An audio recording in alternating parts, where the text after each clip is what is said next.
What's good, family? It's your boy Woke, back with another video today. So y'all, we were blessed to finally get to see the most anticipated boxing match probably since Floyd Mayweather and Manny Pacquiao. The best welterweight matchup since Thomas the Hitman Hearns and, Sugar Ray Leonard. And the hype was amazing. Everything was great. I got to give credit to Terence Crawford first and foremost for winning. He was fully prepared. He put on one of the best performances I've ever seen in life. But this video is really going to be about the story within the story that many don't want to hear, but is lurking, and it's becoming more clear the more that we really sit back and think about what happened. Because I can give you a breakdown of the fight, but I don't think that's really worth it. The truth about this fight was that was not the same Errol Spence Jr. that we're used to seeing in that ring with Terence Crawford Saturday. That was not Errol Spence in there. I don't say that to discredit Terence Crawford. Terence Crawford is pound for pound number one. He is the best fighter in the world. He's an all-time great. He did everything he was supposed to do that night. One of the best performances ever, taking nothing from Bud. He was astounding. He was amazing. He was powerful. He was skilled. He was technical. He was athletic. He was strong. He was perfect. Everything he did was right. In negotiations, in the ring. Shout out to Terence Crawford. His family has a beautiful black family. I'm happy for Bud, man. He never got his due. Hey, I used to talk bad about Bud, but Bud did what he had to do. I respect him. He got his bag. He got his fame. He got his credit. He got his belts, man. Hall of Famer easily. Shout out to Terence Crawford for winning. Amazing fight. Now, with that being said, if we're 100% honest, and if we're not scared to tell the truth,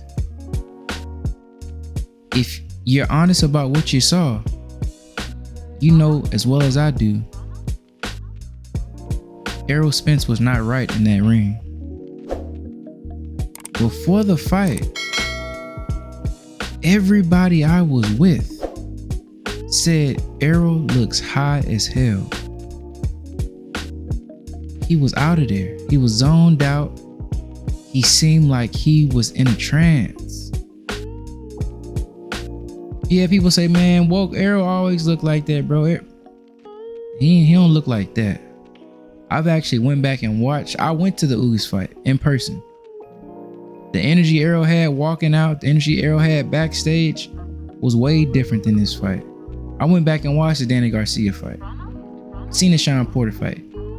Errol is chill, man, but he was way more alert previously than this fight. And it wasn't just me saying it. There were over 10,000 people on Twitter saying Errol look off, man. Errol look high. Errol looks like he's weight drained.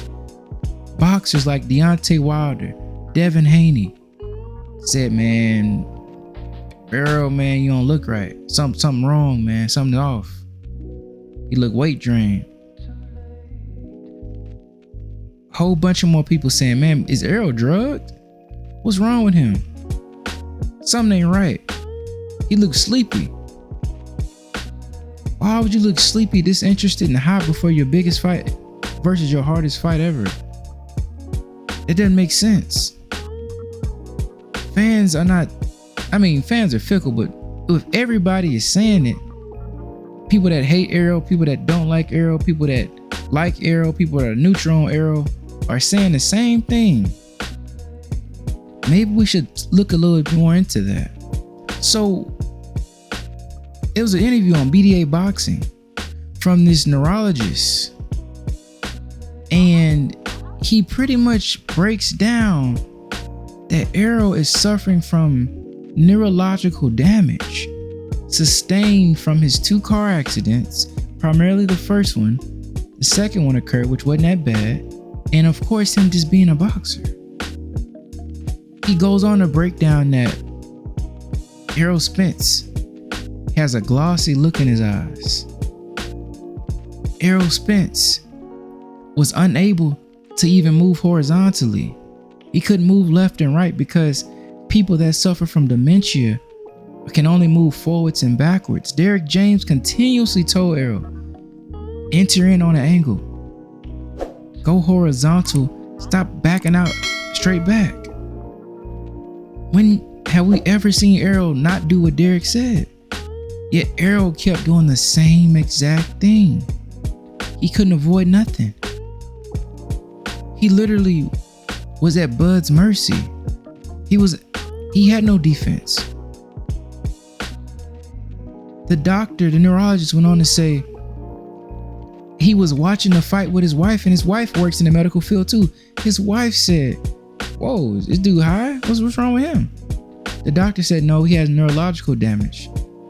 He got into a really, really bad car accident where he was thrown out of a car 120 miles an hour. He really shouldn't be boxing. She said, man, he looks terrible. His reactions are so slow. He's off balance. This looks ridiculous. He said, I know. This is boxing. Y'all, if you watch Errol, straight up, Errol is known for his fundamentals. Errol had zero fundamentals Saturday night.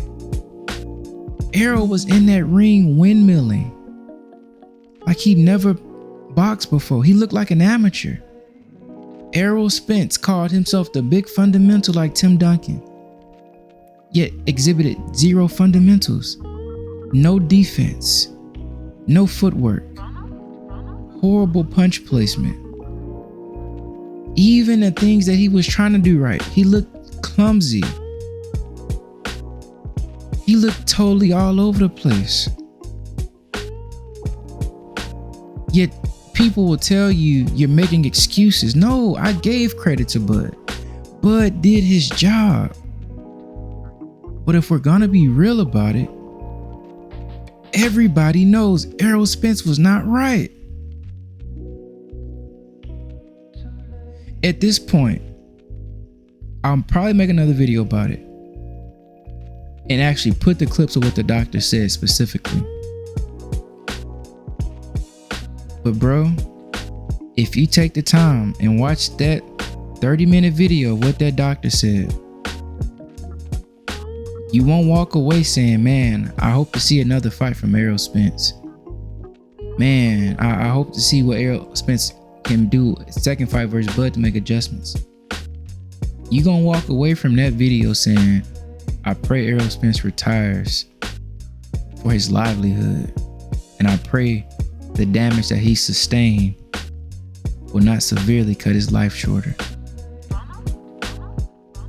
You gonna walk away from that video sad as hell if you a fan of Errol Spence or if you a fan of boxing.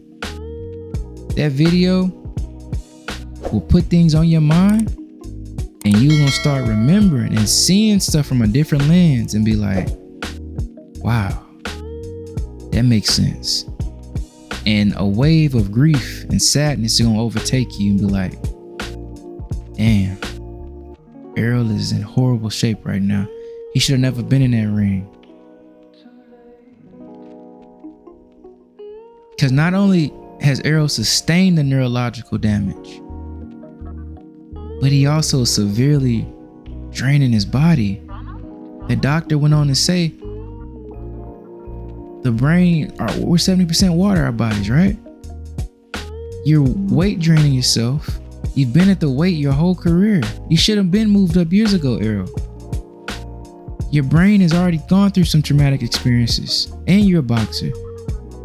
Then you're sucking fluid and water from your brain that's already compromised. And they said when you rehydrate, the brain is the last part of the body that receives fluid. It's what the doctor said. Y'all need to go watch it, man. That wasn't Errol Spence in there. Errol couldn't even defend himself. Now we got all these Bud fans saying, bro, David Avenesian was better than Errol. He did better than Errol did versus Bud. Amir Khan was better versus Bud. Now, either y'all can say that Errol was severely compromised and believe your eyes, or you have to then say that Errol was overrated, he was never good, he's worse than Amir Khan, he's worse than Avanesian. But we know Errol Spence is better than them fighters. Yet he couldn't even defend himself. When has Bud ever landed 60% of his power punches? Errol is known as the eye catcher.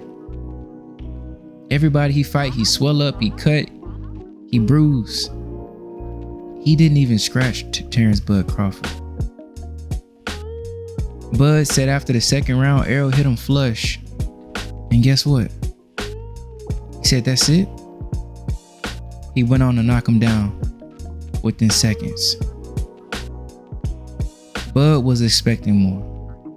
We had two mutual opponents, Sean Porter, Kell Brook, said Errol Spence hits harder than Terence Crawford. Yet Terence Crawford just shrugged off Errol Spence's a clean hit when Terence Crawford himself was rocked by Igor Kavaliauskas' Mean Machine. He was rocked by him. Yet Errol Spence hitting him clean is nothing.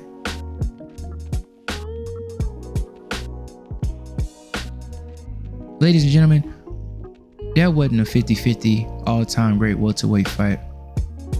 That was akin to Muhammad Ali versus Larry Holmes. And if you go and watch that fight, after you watch the interview with that doctor, Errol's high, spaced out, detached look before the fight makes a way more sense. His unmotivated, lackadaisical ring walk with no energy makes a lot more sense. And his performance in that ring, where he was literally unable to do anything, to even defend himself, to even throw accurate punches, will be 100% clear to you. Errol, if you see this video, brother, hang the gloves up. Retire, bro. You've been through too much. You got life-changing money. You don't need to prove nothing to nobody, man. You are the truth. And you know the craziest part of that video? The doctor said Errol and his team knew. They knew. And you know why they knew? Because after Errol Spence got knocked down, before the third round started, the doctor got in the ring. Another doctor got in the ring, looked at him in his eyes, held his glove, said, "You all right?" Because his legs was buckling, his knees was weak, he was wobbling, he was off balance. It wasn't because of a cut. He got in the ring because they knew the state Errol was in before the fight. And they just wanted to check on him and make sure he could keep going a little longer. They knew. You don't ever see a doctor getting in after 2 rounds. Errol was cut, but he wasn't ridiculously cut. He looked that bad. He looked shaky. He couldn't do anything. He couldn't defend himself. He couldn't get out the way. When he would punch, it'll be nothing on it. Bud looked like he hit 10 times harder than Errol, and we don't know Bud. We know Bud doesn't hit 10 times as hard as Errol. That wasn't a fight. That was a beatdown. That was a massacre. And to see Errol face and some of them pictures getting hit, man, it made my stomach curl. It looked like how brothers look when they get lynched, man. It looked real bad, and it hurt seeing that, because as you watch the fight, it wasn't really a spectacle. It wasn't a fight no more. You started feeling bad for Errol, like, damn. It was ridiculous, because the man in that ring was not Errol Spence. That was a shell of Errol Spence. His body may be there, and his body may look great, But neurologically, based off what that doctor said, from the neck down, he looked great. But from the neck up, he ain't the same. And I got to say, I hate to say that I agree. Errol Spence, you one of my favorite boxers, bro. First boxing fight I ever went to was your fight, bro. You pro-black, you stand for your people, you always keep it 100, hold everybody down. That's why I respect you. That's why I like you, and that's why I root for you, bro. But you ain't have to go in there and take that butt whooping, dude. You knew you wasn't right. You knew it, but you said you ain't gonna make no excuses, and I respect you. But think about you and your family, man. You know, don't come in there for no more paydays, dude. You got you one. You survived it. Go live your happy life, brother. Love your kids, love your girl, love your family. Take care of yourself, bro. Please, take care of yourself. Family, that's the video today. Like I said, respect the Bud. Bud did what he had to do. Bud was fully prepared. He was strong, healthy, active, athletic, skilled. He did it all. This is not to take away from Bud's performance, because I want to give Bud his due, because as a black man, he for his people. He for the community he came from. He loving his all black family. I respect that as a man. Bud don't play. I respect that. So respect to him. And as fight fans, we know what we saw. And we can give Bud his due, and also be honest with ourselves about what we watched Saturday night. So y'all, I'll probably be making another video about this, going into more details about everything, but y'all be blessed. Like, comment, and subscribe. Shalom. Salute.